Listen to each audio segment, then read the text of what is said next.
So, today we are actually going to be playing a game called Dagon, which is a more straightforward, more railroady style of video game.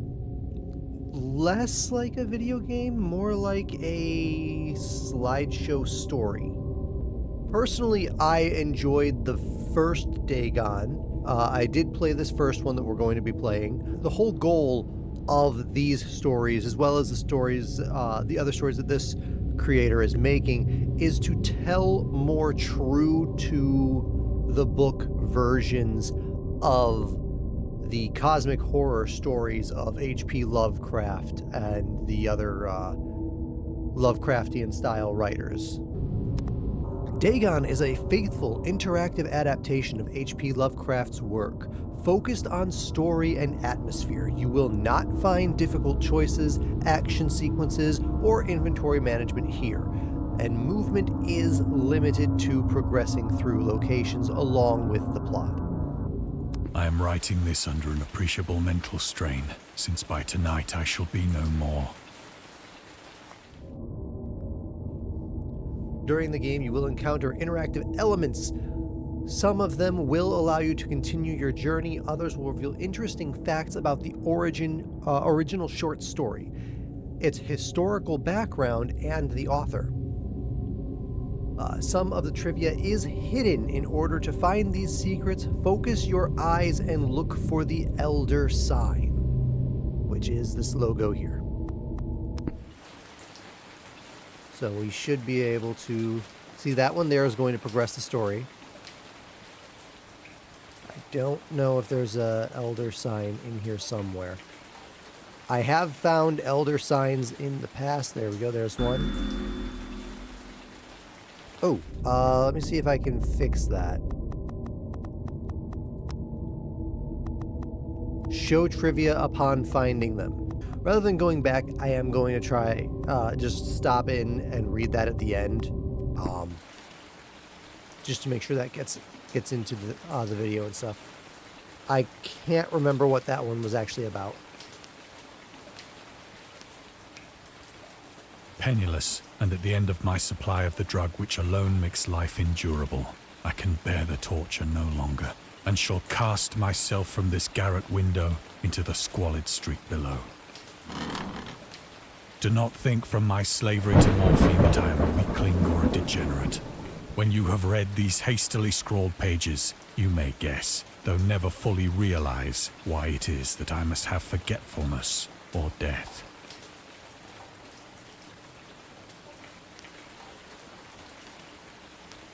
No, nothing here. Oh, wait.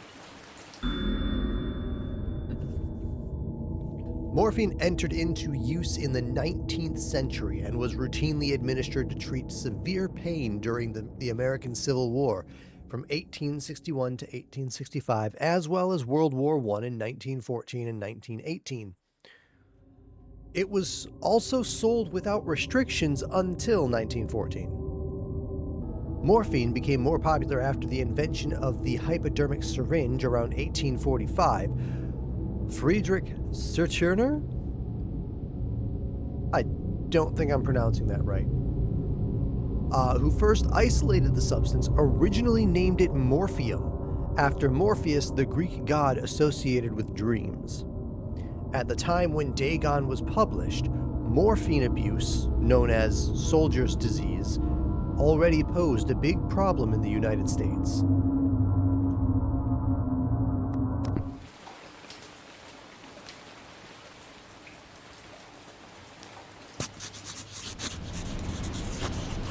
It was in one of the most open and least frequented parts of the broad Pacific that the packet of which I was supercargo fell a victim to the German sea raider.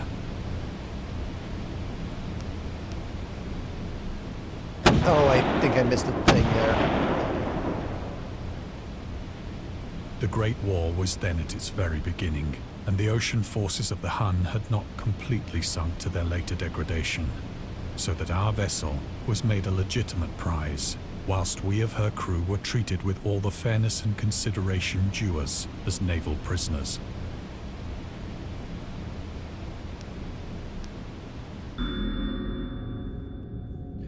The Huns. The Huns were Central Asian nomads who established a dominion in Europe and invaded the Roman Empire in the 5th century AD. They were known as brutal, deadly warriors and masters of quick raids, who also developed powerful composite bows, lassos, and early siege weapons. During World War I, the British used the word Hun as a synonym for the Germans in order to emphasize their brutality. However, the term originated when the German Emperor Wilhelm II gave a speech to his troops on the 27th of July in 1900 before they embarked to China. Should you encounter the enemy, he will be defeated. No quarter will be given. Prisoners will not be taken. Whoever falls into your hands is forfeited. Just as 1,000 years ago, the Huns under their king Attila made a name for themselves, one that even today makes them seem mighty in history and legend. May the name German be affirmed by you in such a way in China that no Chinese will ever again dare to look across... I can read, I promise. To look cross-eyed at a German. The refusal to take prisoners was a clear breach of the laws and customs of war adopted during the First Hague Convention of 1899. See, there's a lot of lore about this that they don't actually teach in schools as well, which is kind of weird. So liberal, indeed, was the discipline of our captors, that 5 days after we were taken, I managed to escape alone, in a small boat, with water and provisions for a good length of time.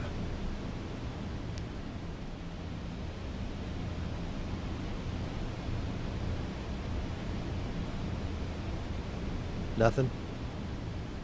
I guess there's not always going to be something.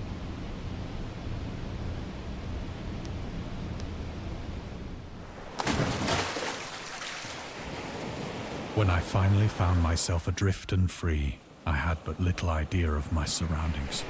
Never a competent navigator, I could only guess vaguely by the sun and stars that I was somewhat south of the equator. Of the longitude, I knew nothing, and no island or coastline was in sight.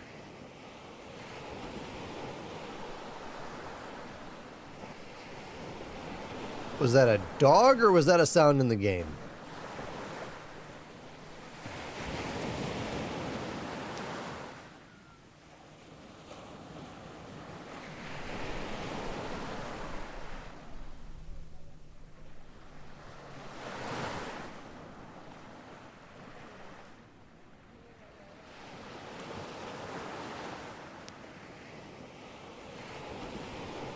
No, that was definitely a sound in the game.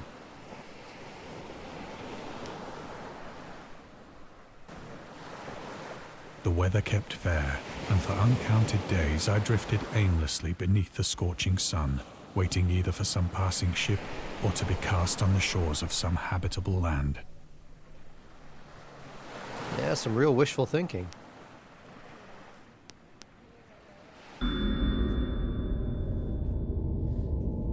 The Return to Short Stories.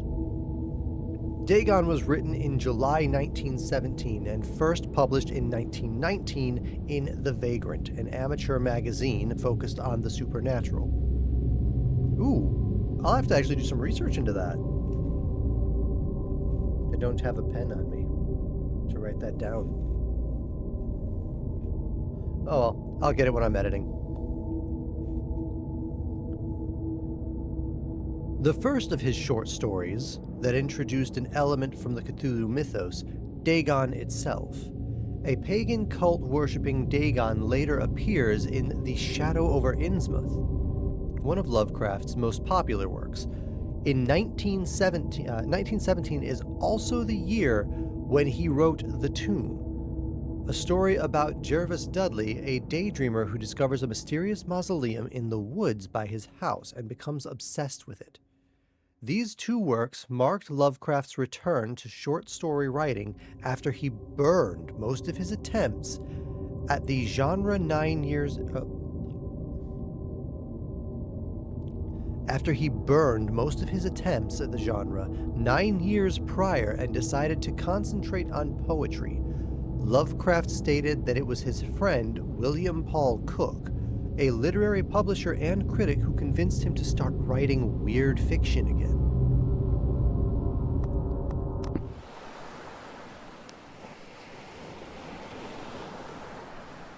But neither ship nor land appeared, and I began to despair in my solitude upon the heaving vastness of unbroken blue. The change happened whilst I slept. Its details I shall never know, for my slumber, though troubled and dream-infested, was continuous.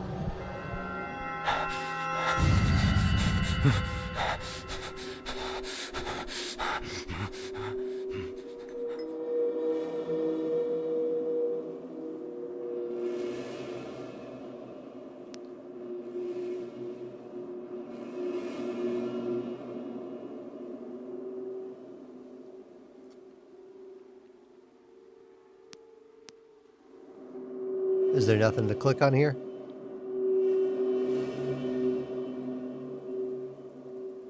Yeah, I don't see an elder sign.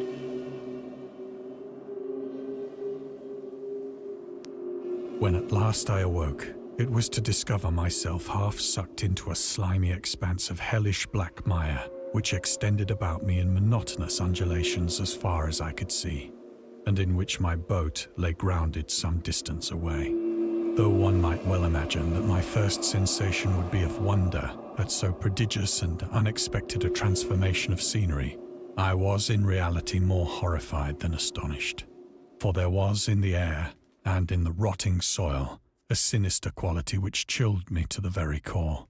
The region was putrid with the carcasses of decaying fish, and of other less describable things which I saw protruding from the nasty mud of the unending plain. Perhaps I should not hope to convey in mere words the unutterable hideousness that can dwell in absolute silence and barren immensity. There was nothing within hearing and nothing in sight save a vast reach of black slime. Yet the very completeness of the stillness and the homogeneity of the landscape oppressed me with a nauseating fear. The sun was blazing down from a sky which seemed to me almost black in its cloudless cruelty, as though reflecting the inky marsh beneath my feet.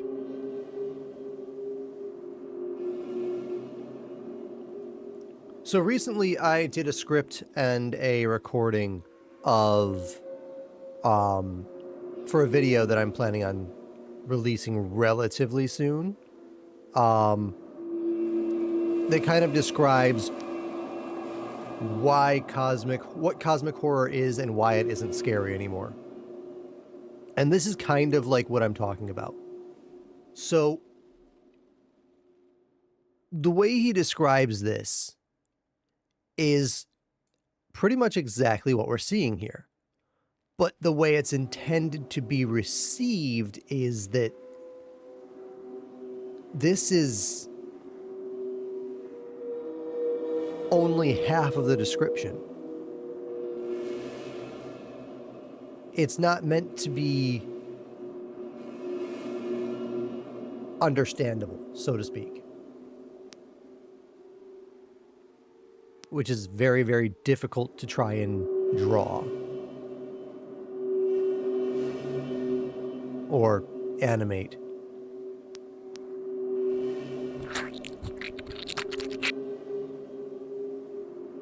As I crawled into the stranded boat, I realized that only one theory could explain my position. Through some unprecedented volcanic upheaval, a portion of the ocean floor must have been thrown to the surface, exposing regions for which innumerable millions of years had lain hidden under unfathomable watery depths. So great was the extent of the new land which had risen beneath me that I could not detect the faintest noise of the surging ocean, straining my ears as I might. Nor were there any seafowl to prey upon the dead things.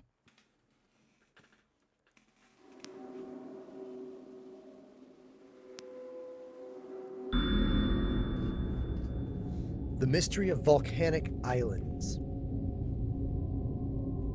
Volcanic eruptions sometimes result in the creation of islands. Most of them are transient and erode after some time, but some prove permanent. The floating pumice or porous rock created when superheated, pressurized rock is ejected from a volcano can move across long distances and transport barnacles and macroalgae that cling to it. In 2001, rafts of pumice created during the eruption of a volcano near Tonga in Polynesia eventually reached Australia. See, that's actually pretty neat. I actually wasn't entirely sure because I didn't pick this one up the first time I played through.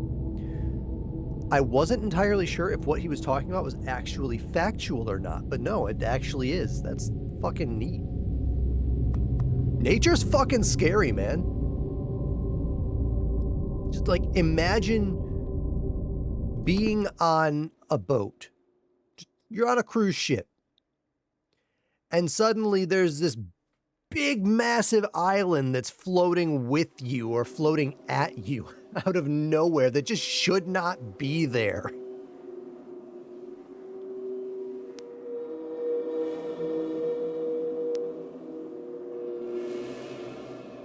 For several hours I sat thinking or brooding in the boat, which lay upon its side and afforded a slight shade as the sun moved across the heavens. As the day progressed, the ground lost some of its stickiness and seemed likely to dry sufficiently for traveling purposes in a short time. That night I slept but little, and the next day I made for myself a pack containing food and water, preparatory to an overland journey in search of the vanished sea and possible rescue.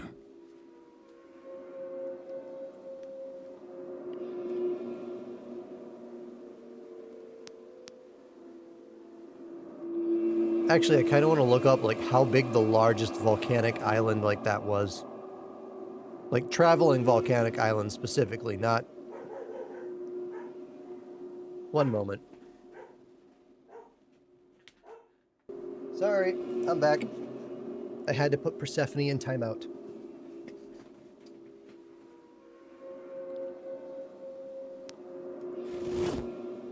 On the third morning, I found the soil dry enough to walk upon with ease. The odor of the fish was maddening, but I was too much concerned with graver things to mind so slight an evil, and set out boldly for an unknown goal.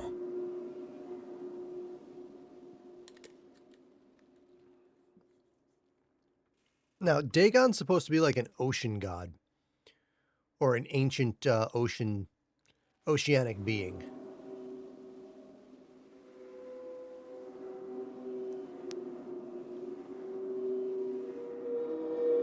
Which is why his dominion, which is actually where we're at, not on some actual volcanic island, is essentially the ocean floor. All day I forged steadily westward, guided by a faraway hummock which rose higher than any other elevation on the rolling desert.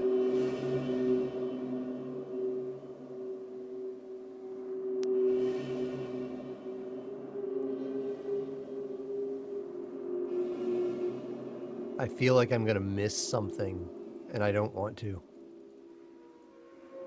But yeah, so these here are a little closer to what like cosmic horror is trying to describe. Probably one of the first cosmic horror entities you ever encounter in like H.P. Lovecraft books, if excluding, you know, the common ones that you already know of, Cthulhu, Dagon, Hoster, is what's called an elder thing, and its description is weird.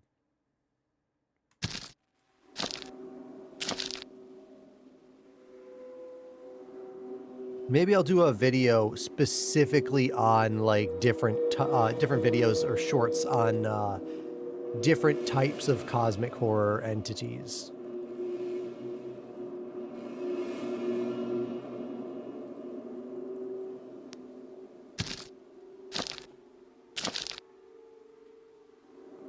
That night, I encamped, and on the following... Oh no, I didn't mean to do that. Fuck.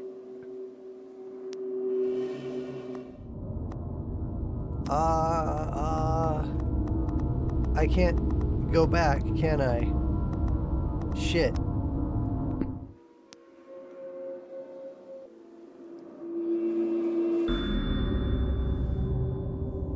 The horrors of the ocean.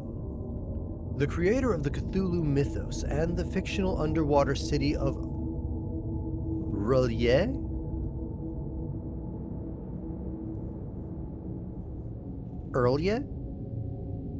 R'lyeh sounds right. That sounds something like something an aquatic creature or aquatic entity would say. R'lyeh. The creator of the Cthulhu mythos and the fictional underwater city of R'lyeh was convinced that life could not exist at the bottom of the ocean because the water pressure would make it uninhabitable. Today, we know that the darkest depths of the ocean are home to many peculiar organisms. The deepest dwelling fish we've discovered so far is the Mariana snailfish, which can live about 8,000 meters below the ocean's surface in never-ending darkness, at the hellishly crushing pressures hundreds of times stronger than those found at sea level. Upon glancing at modern photos of deep-sea creatures such as the anglerfish, fangtooth, or the viperfish, and their truly Lovecraftian characteristics, it's not hard to find some irony in this. It's really not. So that's kind of one of the true things that there is with cosmic horror specifically. So cosmic horror is designed around the core concept that we cannot understand or fathom it. It's beyond our ability to measure and imagine. We never thought fish and underwater creatures could fucking look like that. We really fucking didn't. Those fuckers are weird.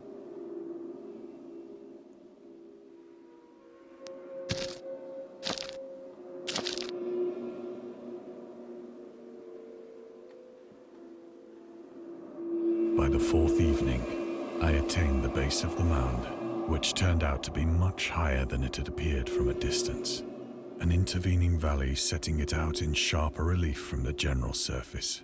Too weary to ascend, I slept in the shadow of the hill. I know not why my dreams were so wild that night, but ere the waning and fantastically gibbous moon had risen far above the eastern plain, I was awake in a cold perspiration, determined to sleep no more. Such visions as I had experienced were too much for me to endure again, and in the glow of the moon I saw how unwise I had been to travel by day. Without the glare of the parching sun, my journey would have cost me less energy. Indeed, I now felt quite able to perform the ascent which had deterred me at sunset. Picking up my pack, I started for the crest of the eminence.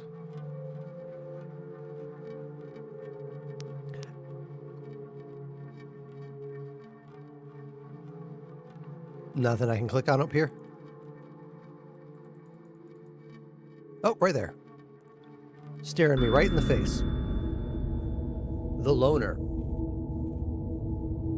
Contrary to popular opinion, Lovecraft was not an ever-frowning, eccentric, grumpy loner. He considered himself to be a person who appreciated humor.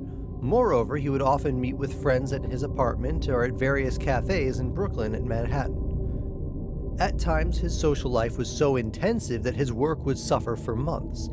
There was a point when he finally decided that he needed to put an end to daily meetings and loitering in New York cafeterias and resorted to hiding at home and reading with the main room light turned off, pretending that he wasn't there whenever a friend knocked on his door. He also had another method of deterring guests, which involved greeting them in a bathrobe with an unmade bed visible in the background and piles of papers scattered across the floor.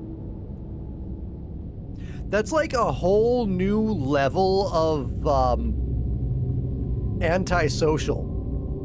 Like, you specifically make yourself look like a fucking madman so that people don't want to hang out with you so that you can get work done. That is an entire other level and degree of workaholic and anti-socialism.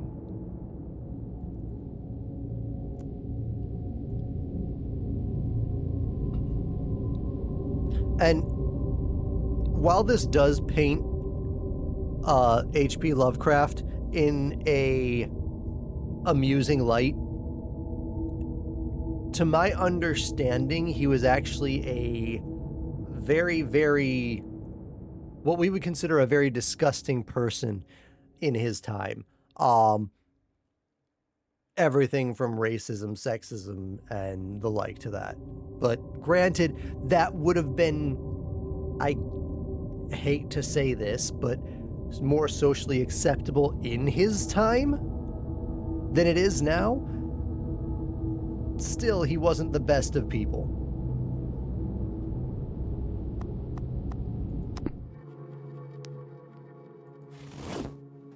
I have said that the unbroken monotony of the rolling plain was a source of vague horror to me, but I think my horror was greater when I gained the summit of the mound and looked down the other side into an immeasurable pit or canyon, whose black recesses the moon had not yet soared high enough to illumine. I felt myself on the edge of the world, peering over the rim into a fathomless chaos of eternal night. Through my terror ran curious reminiscences of Paradise Lost and of Satan's hideous climb through the unfashioned realms of darkness. As the moon climbed higher in the sky, I began to see that the slopes of the valley were not quite so perpendicular as I had imagined.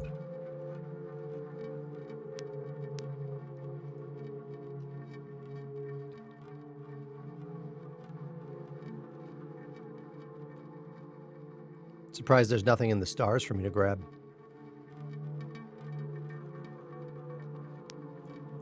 Ledges and outcroppings of rock afforded fairly easy footholds for a descent, whilst after a drop of only a few hundred feet, the declivity became very gradual.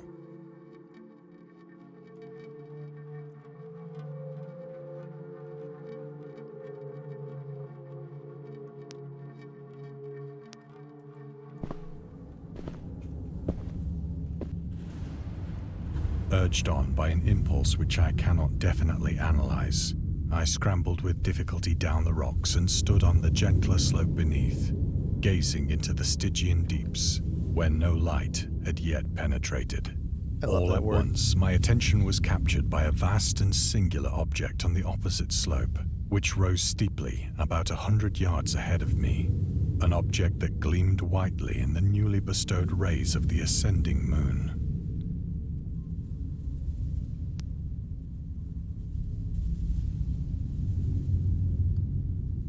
Still nothing for me? No, that is probably one of my two favorite words.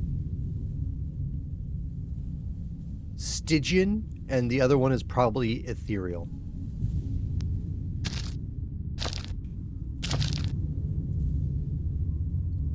That it was merely a gigantic piece of stone, I soon assured myself. But I was conscious of a distinct impression that its contour and position were not altogether the work of nature. A closer scrutiny filled me with sensations I cannot express.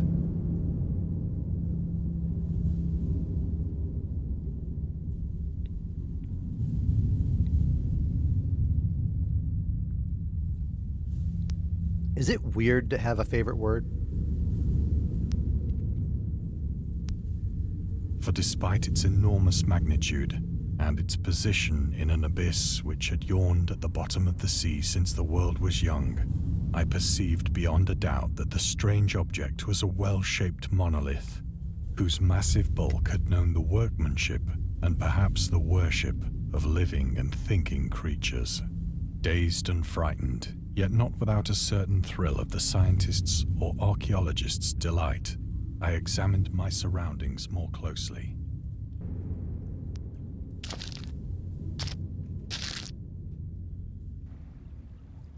The moon, now near the zenith shone weirdly and vividly above the towering steeps that hemmed in the chasm, and revealed the fact that a far-flung body of water flowed at the bottom, winding out of sight in both directions and almost lapping my feet as I stood on the slope.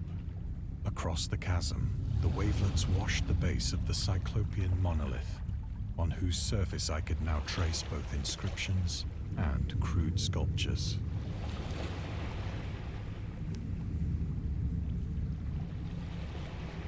Okay, there's gotta be something here for me to click on, right?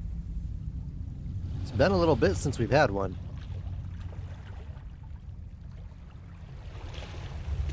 No? I guess not. The writing was in a system of hieroglyphics unknown to me and unlike anything I'd ever seen in books, consisting for the most part of conventionalized aquatic symbols such as fishes, eels, octopi, crustaceans, mollusks, whales, and the like. Several characters obviously represented marine things which are unknown to the modern world, but whose decomposing forms I had observed on the ocean-risen plain. It was the pictorial carving, however, that did most to hold me spellbound.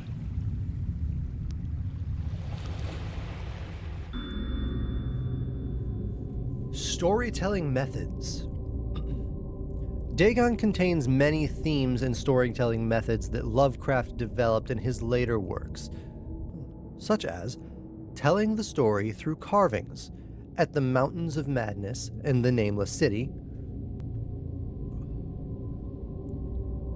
journals and characters' notes, such as from the Shadow Out of Time and the Haunter in the Dark, or Haunter of the Dark. Islands emerging from the ocean, such as in Call of Cthulhu, or fictional beings and deities based on real events and mythologies.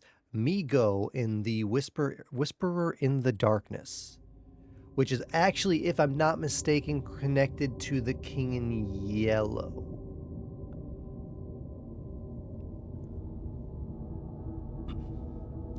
It's also considered the origin of the popular Cthulhu mythos. So Dagon is actually one of the very first, considered one of the very first Cthulhu mythos books. Even though, if I'm not mistaken, other authors have also written cosmic horror prior to H.P. Lovecraft. Because I think Casilda's song from the Book in Yellow is from 1895? I don't know when Dagon was written. When was Dagon written? When was Dagon written? 1917 is when Dagon was written. So technically, The King in Yellow, which was written by a different author,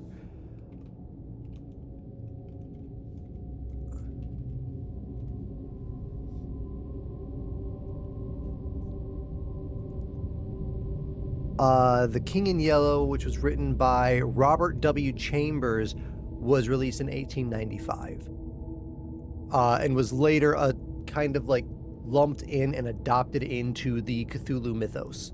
So it's kind of weird how the Cthulhu mythos existed came into existence after some of the creatures did, some of the stories did. Some of Lovecraft's other stories also conclude in a manner similar to Dagon, but let's skip the details in order not to spoil the ending.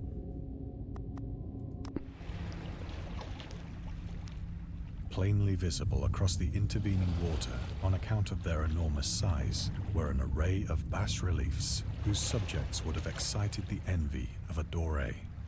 I think that these things were supposed to depict men, at least a certain sort of men, though the creatures were shown disporting like fishes in the waters of some marine grotto, or paying homage at some monolithic shrine which appeared to be under the waves as well.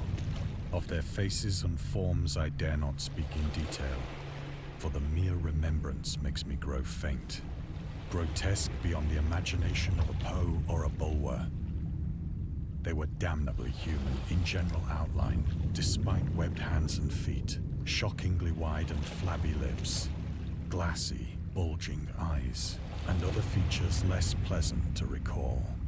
Curiously enough, they seem to have been chiseled badly out of proportion with their scenic background, for one of the creatures was shown in the act of killing a whale, represented as but little larger than himself.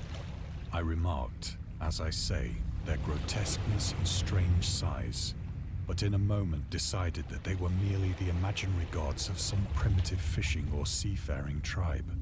Some tribe whose last descendant had perished eras before the first ancestor of the Piltdown or Neanderthal man was born. And yeah, especially back then, it would have been like completely unbelievable that anything could rival the size of a whale. And now we have things like the colossal squid that we know exists, even though we've never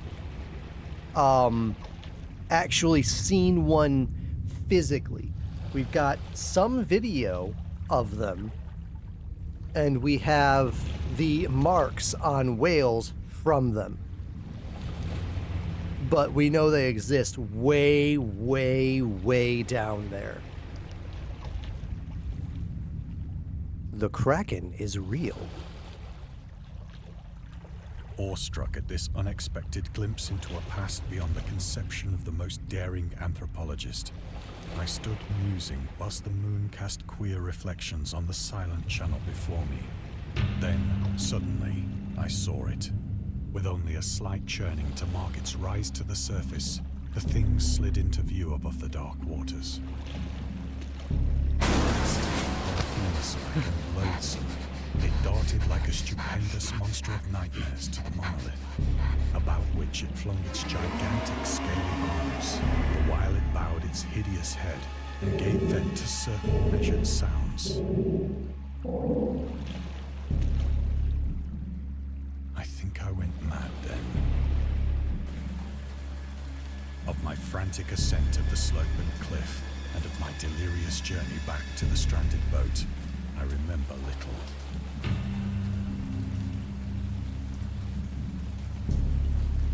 Yeah, let's see you try and comprehend something that shouldn't possibly exist. It doesn't really turn out well.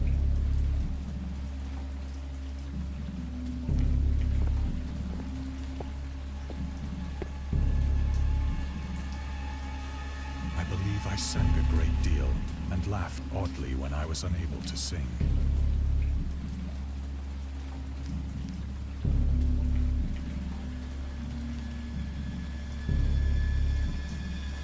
Nothing?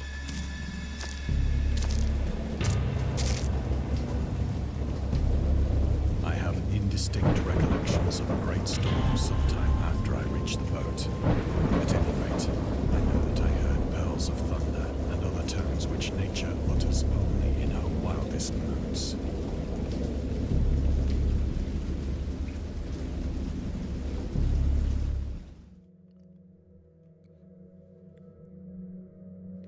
When I came out of the shadows, I was in a San Francisco hospital, brought thither by the captain of the American ship which had picked up my boat in mid-ocean. In my delirium, I had said much, but found that my words had been given scant attention. Of any land upheaval in the Pacific, my rescuers knew nothing, nor did I deem it necessary to insist upon a thing which I knew they could not believe. I was gonna say, is that the commandments? The Journalist.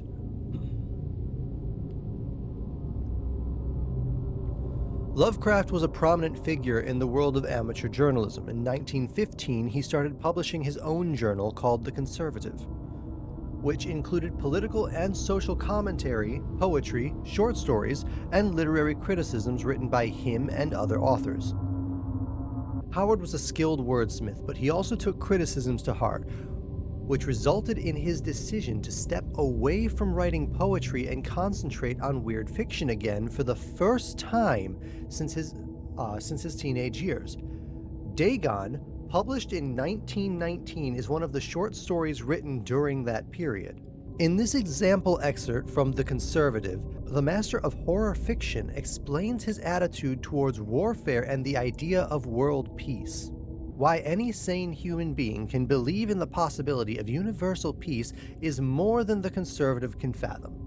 Should the entire civilized world agree simultaneously to disarm one or more nations would undoubtedly retain secret armaments and at the proper time take advantage of their more altruistic and less astute contemporaries in a wild career of conquest against unarmed victims. No country is or can ever be above warfare until the basic impulses of the human animal shall have miraculously changed. As twisted as that sentiment is, he's kinda got a point. Like, if every single country in the world put down their arms, but one of them lied and no one else had weapons anymore, the world is just ready for them to take by force. That's kind of sad.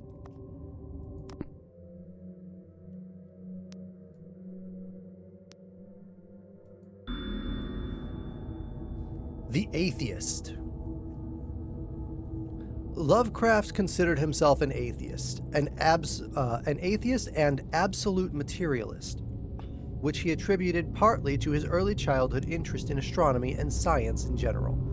In his own words, "I am indeed an absolute materialist so far as actual beliefs goes, with not a shred of credence in any form of supernaturalism, religion, spiritualism, transcendentalism,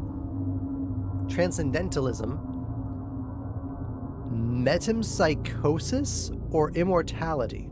What the fuck is metempsychosis?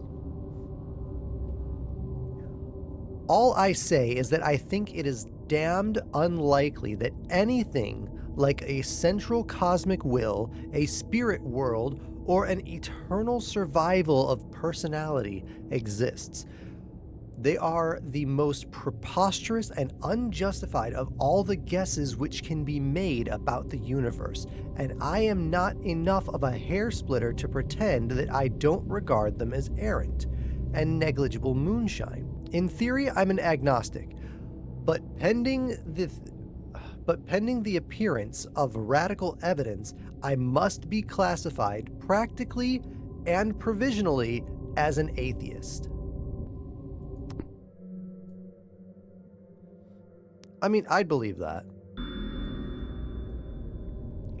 In defense of Dagon. Why does Dagon need defending? In 1921, Lovecraft released a series of 3 essays. The defense reopens, the defense remains open, and Final Words. Later published as a collection titled In Defense of Dagon, in which he rebuked a series of criticisms directed at his work. Some notable quotes: "I paint what I dream and will let the public settle the rest amongst themselves." Mr. Monday, interesting name, Mr. Monday asks the raison d'etre of Dagon, I will give it. Purely and simply to reproduce a mood, its object is the simplest in all art, portrayal. I probably really, terribly pronounced that word, but I'm not French. Nor do I speak it. The physical horrors of war, no matter how extreme and unprecedented, hardly have a bearing on the entirely different realm of supernatural terror. Ghosts are still ghosts. The mind can get more thrills from unrealities than from realities. In the essays, Lovecraft touches upon the topics of atheism, materialism, and the quest for truth and love of science.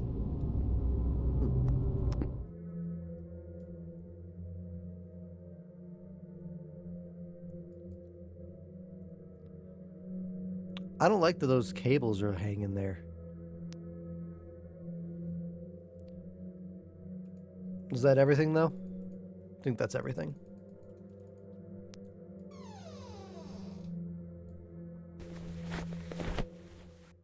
Once I sought out a celebrated ethnologist and amused him with peculiar questions regarding the ancient Philistine legend of Dagon, the fish god.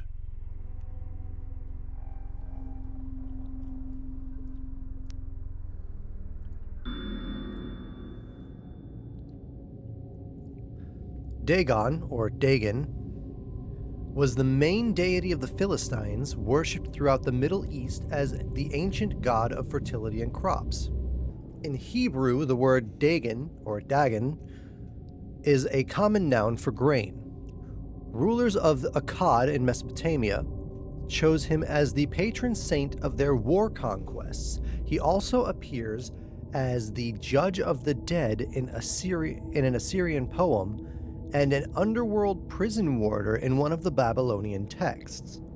He is often mistakenly taken for a fish god due to the wrong interpretation of his name, as in Hebrew the word dag means fish. In H.P. Lovecraft's works, Dagon is an underwater deity ruling over the deep ones, a humanoid race with fish traits that resides in the oceans. He is worshipped by a secret cult called the Esoteric Order of Dagon.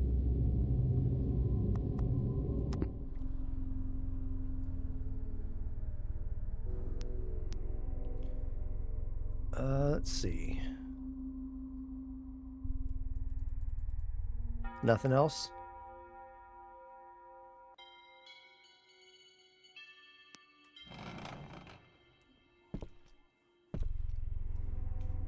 But soon perceiving that he was hopelessly conventional, I did not press my inquiries.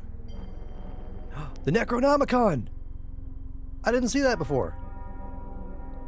Okay, so I have 2 there. That's continuing things. Okay. Lovecraft's attempts to find a job in 1925 were influenced by advice from friends. Among others, he started freelancing for a marketing magazine where he would write announcements and commercials. Feel free to judge his copywriting skills for yourself. From an ad for Curtis Woodwork. Curtis Woodwork embraces both the usual structural units and the cleverest of contrivances of built-in or permanent furniture, such as bookcases, dressers, buffets, and cupboards. Every model is conceived and created with the purest art, ripest scholarship, and mellowest craftsmanship, which energetic enterprise can command, and made to conform rigidly to the architecture of each particular type of home. The cost, considering the quality, is amazingly low, and the trademark on the individual pieces prevents any substitution by careless contractors. Men of Many Hats. August Derleth and the Cthulhu Mythos. August Derleth was an American writer and anthologist. He also befriended Lovecraft and published many of his works through his company, Arkham House. Although he greatly contributed to the popularization of the author's works, after his death, he is surrounded by numerous controversies. One of his most questionable decisions involved introducing the good versus evil doctrine. Derleth was a devout Catholic to the Cthulhu mythos, which contrasted with Lovecraft's view of the world and his approach to cosmic horror. As a result, the author's works are often misunderstood and misrepresented in today's culture. It is also worth noting that Lovecraft was never interested in creating a mythology, and the term Cthulhu mythos was coined by Derleth after the author left the mortal plane.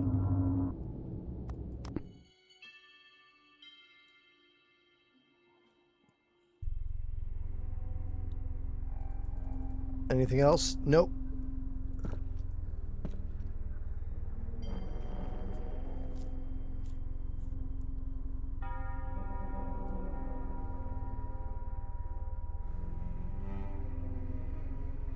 Oh. Just gonna walk me over here. There's nothing over here to look at. Oh, there we go. Shit. Didn't see that. The scientist. These days, the word scientist is a widely accepted term, but at the time Dagon was published, it was a subject to a wide debate. After the author used it in the story, critics pointed out that man of science was a more appropriate term to employ. He admitted, in defense of Dagon, that if Dagon were to be reprinted, he would indeed use the phrase that they had suggested. Scientist was coined as an analog to artist, to be used when referring to those studying different branches of science. Yet, in the 19th and early 20th century, scientific researchers in Great Britain and the United States were of the opinion that man of science, resembling the term man of letters, was the only proper choice among other things. It was gender-specific, indicating that science was an endeavor to be pursued only by one sex. The term scientist became more accepted only after World War II, and man of science started fading into obscurity as an old-fashioned synonym.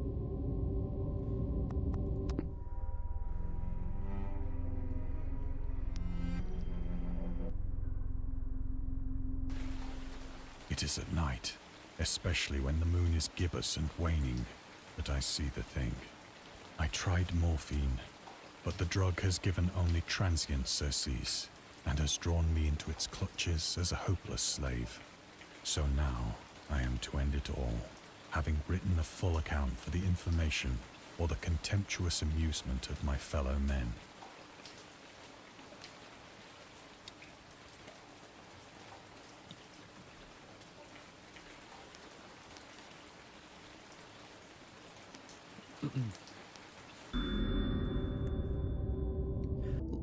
Lovecraft hated tobacco, even though he used to smoke when he was 12, in order to look and feel like an adult.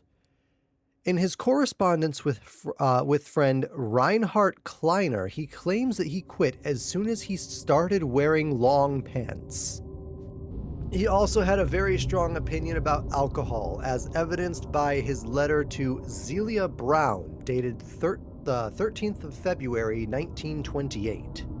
As for the matter of drinking, I have never tasted intoxicating liquor and never intend to, having a strong aesthetic disgust at anything which blunts or coarsens the delicate natural equipoise of the evolved human intellect and imagination. Drinking excited my personal repugnance, hence I do not drink. Let the herd do what they will. I am rather in favor of prohibition. The prohibition of any one antisocial force as well as of any other.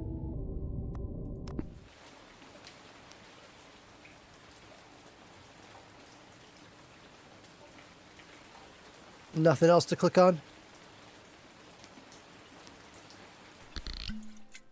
Alright, we're coming up to the end of the first Dagon story. It could not all have been a pure phantasm, a mere freak of fever, as I lay sun-stricken and raving in the open boat after my escape from the German man-of-war. This I ask myself, but ever does there come before me a hideously vivid vision in reply. I cannot think of the deep sea without shuddering at the nameless things that may at this very moment be crawling and floundering on its slimy bed, worshipping their ancient stone idols and carving their own detestable likenesses on submarine obelisks of water-soaked granite. I dream of a day when they may rise above the billows to drag down into their reeking talons the remnants of puny, war-exhausted mankind. Of a day when the land shall sink and the dark ocean shall ascend amidst universal pandemonium.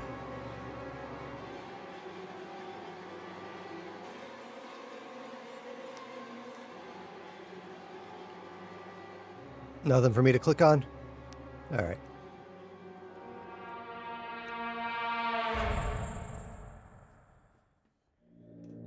The end is near. I hear a noise at the door, as of some immense slippery body lumbering against it.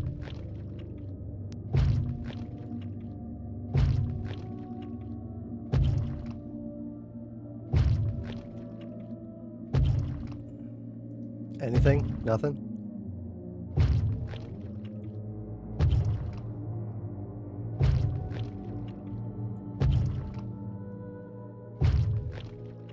No, nothing.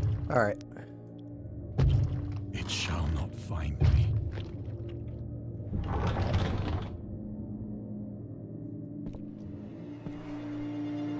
God, that hand!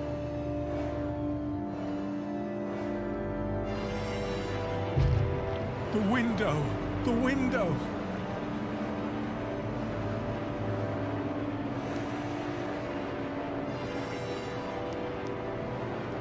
Is there nothing? Oh, right there. Ah, there we go. At another house where people were stirring, he asked a question about the gods and whether they danced often upon Lyrion. But the farmer and his wife would only make the elder sign and tell him the way to Nir and Ulthar. The Dream Quest of Unknown Kadath by H.P. Lovecraft.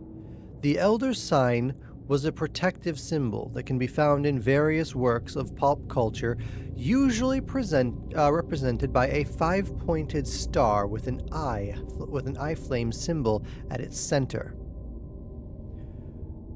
For example, in games inspired by H.P. Lovecraft, it is supposed to ward away all kinds of cosmic horrors. However, there is a later version of the sign created by the author's friend, August Derleth. In our game, we've used the original symbol as designed by Lovecraft in the form of a six-pointed branch, which he sometimes included in letters to his friends. Okay, time to go.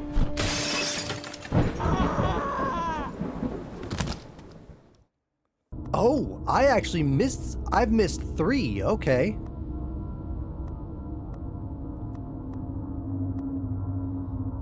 Lovecraft's letters. This is one that I missed. I picked up earlier, but I just skipped it. As to letters, my case is peculiar. I write such things exactly as easily and as rapidly as I would utter the same topics in conversation. Indeed, epistolary expression is with me largely replacing conversation. As my condition of nervous prostration becomes more and more acute, I cannot bear to talk much now, and am becoming as silent as the spectator himself. My loquacity,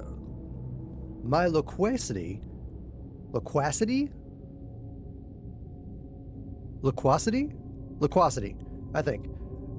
My loquacity extends itself upon paper. H.P. Lovecraft to Reinhard Kleiner, December 23rd, 1917.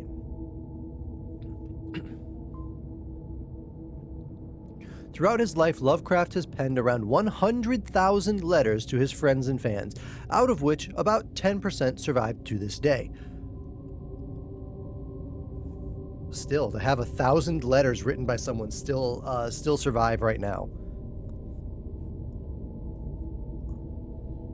But his tendency to endless correspondence was a relatively late growth. Okay. In youth, I scarcely did any letter writing. Thanking anybody for a present was so much of an ordeal that I would rather have written a 250-line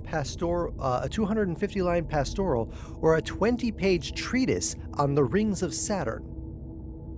Selected letters 1929 to 1931 from H.P. Lovecraft. Lovecraft would often skip meals to afford postage, and collections of his correspondence have been published in various books. Selected letters can be found online. Some readers consider them his most important legacy. Weird. I need to figure out what those other ones are.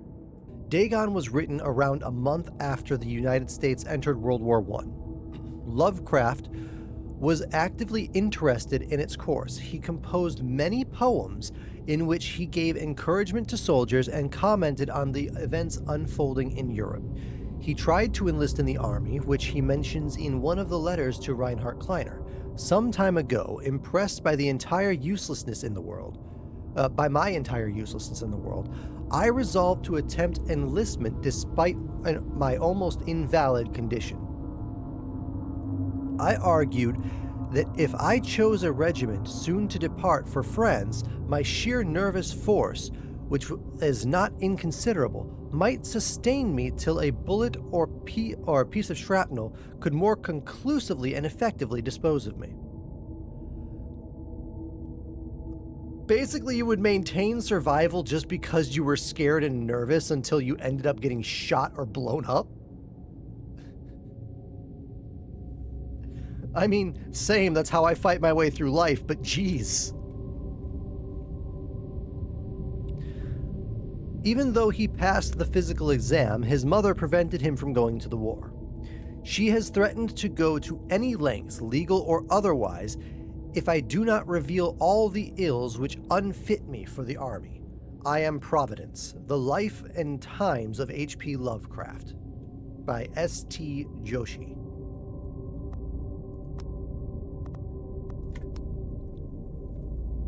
The origins of Dagon.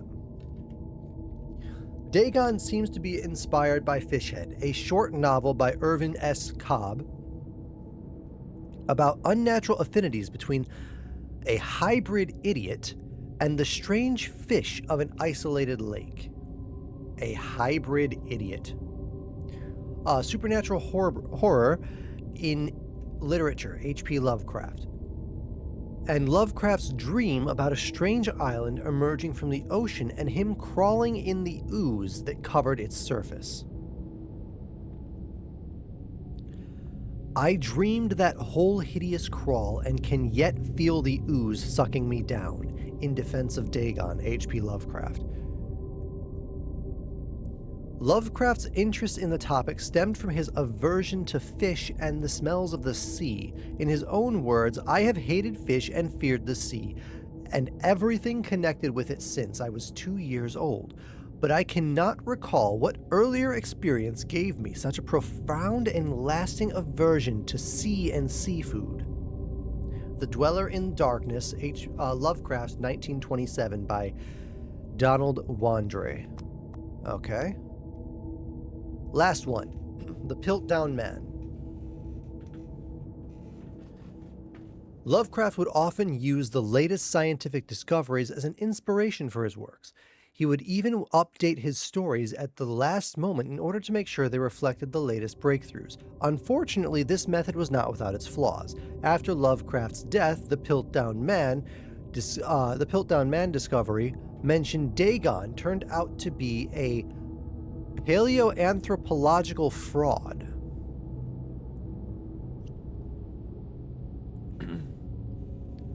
In 1912, Charles Dawson, an amateur archaeologist, announced that he had discovered the missing link between ape and man, the fossilized remains of a previously unknown early human. Years later, this turned out to be a forgery, but by that point, the fraud had already managed to negatively affect the early research on human evolution. In the year when the discovery took place, the majority of the scientific community believed Dawson indeed had found the missing link. In 1953, the magazine published evidence proving that Dawson was a con man. It turned out that the fossil of the previously unknown early humanoid consisted of a human skull, the jaw of an orangutan, and the chimpanzee's teeth. Hey, if you've made it this far into the video, I just wanted to say thank you for watching our playthrough of Dagon. I will be uploading the DLC content in the coming weeks, and we will be looking forward to playing Chorus of Carcosa live on Twitch as well. As a reminder, we do record all of these videos live on Twitch Friday, Saturday, and Sunday, so if you wanted to stop by and be a part of the content, we would love to have you. Links for all of that are below. Also, if there's any cosmic horror games that you feel like I should cover or feel like I might enjoy, we are always welcome to have those posted down in the comments below. Just wanted to say again, thank you for enjoying the video, and hope to see you back here again.